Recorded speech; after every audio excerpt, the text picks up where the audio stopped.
It is a quiet Tuesday. For the first time in months, everything in your life is actually working. The relationship is stable. The career is moving forward. You finally have a moment of peace. You have built a quiet, safe life. And then, from somewhere deep inside the dark architecture of your mind, a voice whispers, "Burn it down." And you do. You send the text message that starts the war. You ignore the deadline you had weeks to prepare for. You pour the drink you promised yourself you would never touch again. You push away the one person who actually cares about you. You sit there, watching your own hands destroy what you spent years building, and you feel entirely powerless to stop it. Like a passenger in a car driven by a ghost, you scream at yourself to hit the brakes, but your foot presses harder on the gas. The crash is inevitable. This is core wisdom. If you have ever watched yourself destroy your own peace, if you are tired of fighting a losing war inside your own mind, you are in the right place. Subscribe. We build the fortress together. The next morning, the dust settles, and the guilt arrives. It is a heavy, crushing weight that sits perfectly center in your chest. You look in the mirror and ask the same exhausted, desperate question. Why do I do this? Why do I sabotage my own life? Modern society has a very convenient, very shallow answer for you. They tell you it is a lack of discipline. They tell you it is a fear of failure, or worse, a fear of success. They hand you a planner. They tell you to wake up at 5 in the morning. They tell you to think positive thoughts and visualize your goals. But you already know the truth. You have tried the schedules, you have read the books, you have repeated the empty affirmations until your throat was dry, and none of it worked. Because positive thinking is a paper shield against a monster. You do not have a time management problem. You do not lack motivation. You are in a hostage situation, and the person holding the weapon to your head is you. But it is not the you that you show the world. It is something much older and much more dangerous. A century ago, a Swiss psychiatrist named Carl Jung realized something terrifying about human nature. He looked past the neuroses, past the surface anxiety, and he saw a divided kingdom. He realized that the human mind is not a single, unified entity. It is a battlefield. Jung gave a name to the invisible force pulling your strings. He called it the shadow. Imagine your mind is a grand, ancient fortress. When you were born, you owned every room. You were free to roam. You cried when you were sad. You screamed when you were angry. You were completely, unapologetically whole. But as you grew, the world handed you a set of rules. Society, your parents, your teachers, they all gave you the blueprint of an acceptable human being. Be quiet. Be polite. Do not show your anger. Do not show your greed. Do not be aggressive. Do not be selfish. So you started locking doors. You took your rage. You took your raw ambition. You took your sexuality, your selfishness, your brutal honesty. You dragged them all down into the dark dungeon beneath the fortress. You wrapped them in heavy iron chains. You turned the key. You walked upstairs, and you put on a mask. The mask of the good employee, the perfect partner, the reliable friend, the person who never complains, the person who always smiles. You wore this mask for so long that it fused to your skin. You actually convinced yourself that the mask is who you really are. You look at the polished, polite version of yourself and you say, "This is me." But the things in the dungeon did not die. You cannot kill a part of your own soul. You can only starve it. And starved things become violent. You think you are protecting the world from your darkness. You think that by ignoring your shadow, it will simply fade away. This is the greatest lie you have ever told yourself. The dungeon is not sealed. The chains are breaking. When you are exhausted, when the stress of the day is too high, when the mask becomes too heavy to wear, the shadow slips out. It does not ask for your permission. It takes the throne. That sudden, explosive anger over a completely trivial comment, that is not you being tired. That is the shadow swinging a blade. That inexplicable, magnetic urge to ruin a perfectly healthy relationship by picking a fight out of nowhere, that is the shadow, destroying the vulnerability you are too afraid to handle. That paralyzing procrastination that forces you to miss the opportunity of a lifetime, that is the shadow, pulling the emergency brake. The shadow is sabotaging your life because it resents the fake life you have built. It hates the mask. It hates the weakness of your constant people-pleasing, and it will gladly burn down your carefully constructed, perfectly safe world just to prove that it exists. You are entirely at the mercy of the parts of yourself that you refuse to acknowledge. Jung warned us about this perfectly. He said, "Until you make the unconscious conscious, it will direct your life, and you will call it fate." Read that again. You call it bad luck. You call it self-sabotage. You say things like, "I just ruin everything I touch." No, you don't. Your unacknowledged shadow ruins everything you touch. Because a starved dog will eventually bite the hand that tries to pet it. Look closer at your moments of self-destruction. Be brutally honest with yourself right now. Strip away the excuses. When you ruined that relationship, did it feel entirely like an accident? Or was there a tiny, dark spark of relief in watching it burn? When you failed that project because you didn't do the work, were you actually surprised? Or was there a quiet satisfaction in proving to everyone that you are exactly as flawed as you secretly believe you are? The self-sabotage is not a glitch in your programming. It is a highly effective, deeply ingrained defense mechanism. Your shadow is protecting you from the terrifying weight of success. It is protecting you from the vulnerability of true intimacy. It is keeping you small, because small is safe. The dungeon is dark, but the dungeon is familiar. And this is where the modern self-help industry fails you completely. They tell you to fight the self-sabotage.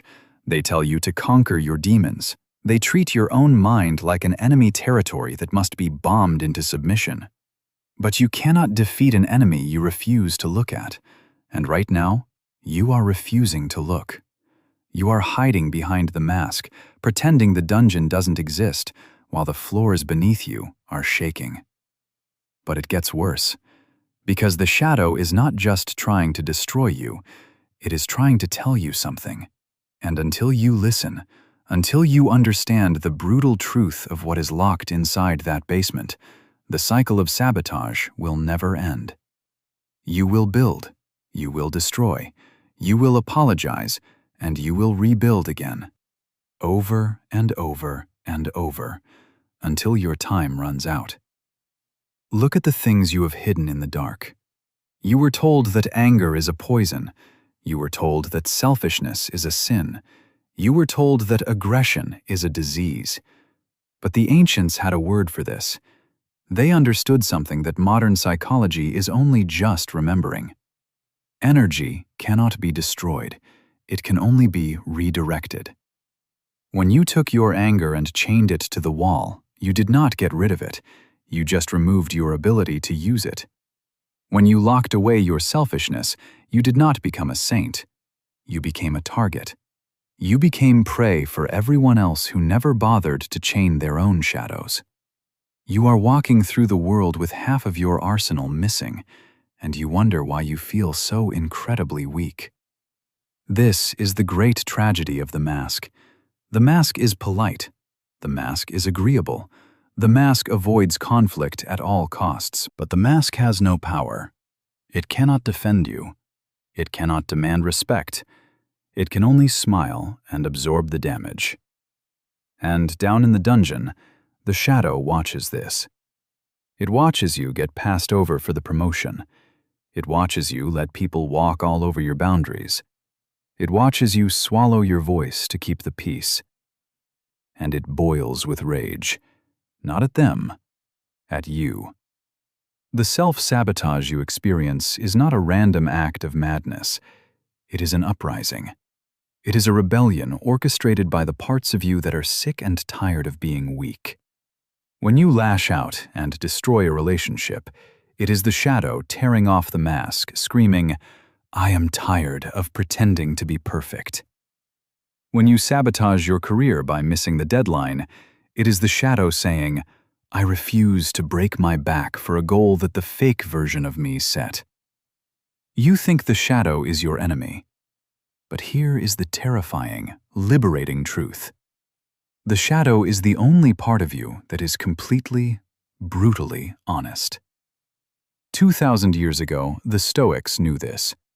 Seneca, a man of immense wealth and power, a man who navigated the deadliest political environment in history, wrote about the danger of pretending. He knew that the effort it takes to constantly hide your true nature will eventually exhaust the soul. He knew that a man who lives a divided life is a man preparing for his own execution. You are living a divided life. You are spending 90% of your daily energy just keeping the door to the dungeon closed. Imagine how exhausted you are right now. The chronic fatigue, the brain fog, the complete lack of motivation to do anything meaningful. That is not a medical condition. That is the physical toll of holding the door shut. You are using all of your life force to suppress your own nature. There is nothing left to build with. And this raises a question that philosophers have argued about for centuries.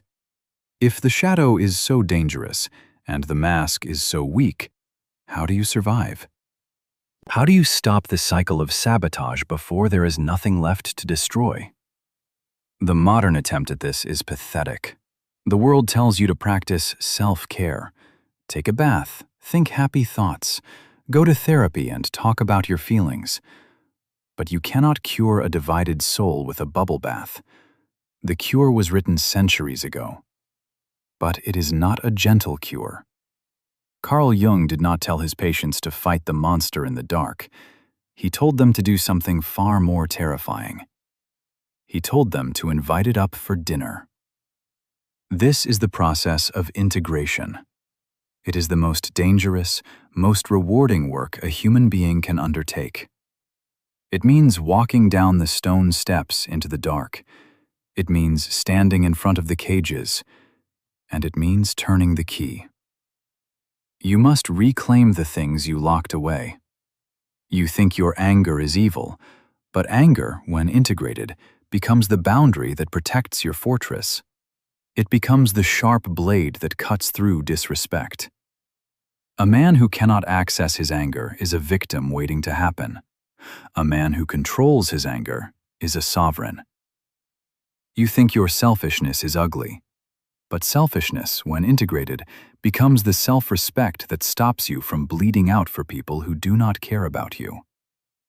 You think your aggression is dangerous, but aggression, when integrated, becomes the unbreakable drive that pushes you through the hardest obstacles in your arena. The shadow holds your gold. All of your raw power, all of your true confidence, all of your untamed energy is locked in that basement. And the only way to stop the shadow from sabotaging your life in secret is to give it a seat at the table in the light. Now pay attention. This is the part that matters. How do you actually do this? How do you integrate the darkness without letting it consume you? You do not integrate the shadow by acting like a tyrant. You do not integrate it by hurting people. That is just the shadow possessing you. Integration happens in the quiet, uncomfortable moments of brutal self-honesty. The next time you feel the urge to burn something down in your life, stop. Do not move. Feel the heat rising in your chest. Feel the desperate need to send the text, to quit the job, to ruin the moment. And instead of acting on it, ask it a question. What are you trying to protect me from? Be honest with yourself. When you want to push that person away, are you really angry at them? Or are you terrified that if they get closer, they will see the real you and they will leave? The self-sabotage is just a preemptive strike. You destroy it before it can destroy you.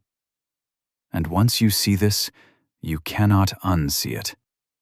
Every act of self-destruction is just a terrified part of yourself in the dark, swinging a sword to keep the world away.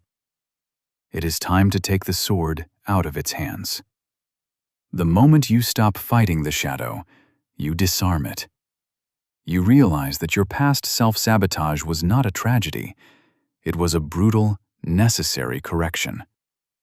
Look at the wreckage of your past. Did you destroy a relationship because you couldn't keep up the act? Good. You just learned what it costs to wear a mask.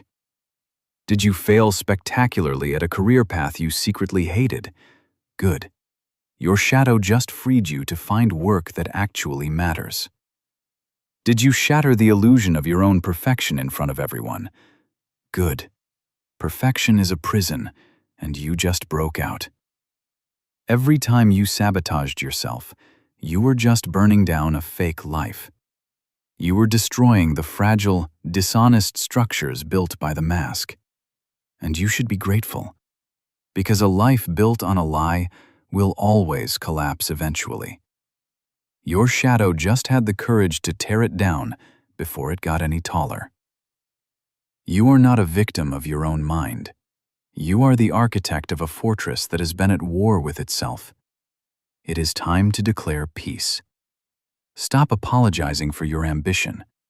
Stop feeling guilty for your anger. Stop trying to shrink yourself to fit into a society that wants you weak, compliant, and divided.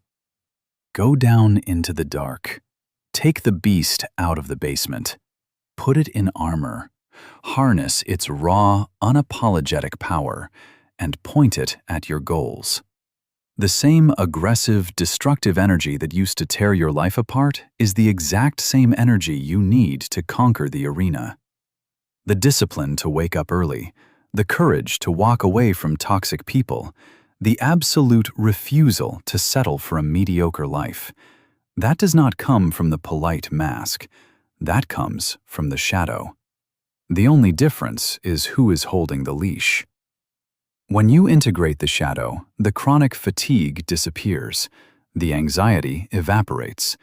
Because the massive amount of energy you used to spend holding the dungeon door shut is suddenly returned to you. You are no longer fighting a war on two fronts. All of your power is finally moving in one direction. You become grounded. You become unshakable. Because a man who knows exactly what he is capable of in the dark does not fear anything in the light. So tonight, when the house is quiet, when things in your life are finally going right, and that old, familiar whisper echoes in the dark architecture of your mind, burn it down. Do not panic. Do not put the mask back on. Do not run to the basement to check the locks. Simply smile. Acknowledge the voice. Look at the monster and tell it, "Not tonight. We are building now." The dungeon is empty. The heavy iron chains are broken. The mask is shattered on the floor. The monster is no longer hiding in the dark, pulling the strings of your life. It is sitting right beside you, guarding the gates of your fortress. You are finally whole. You are finally dangerous. And you are finally free. The war is over. This is core wisdom. If you have the courage to walk this path, subscribe. Leave the herd behind.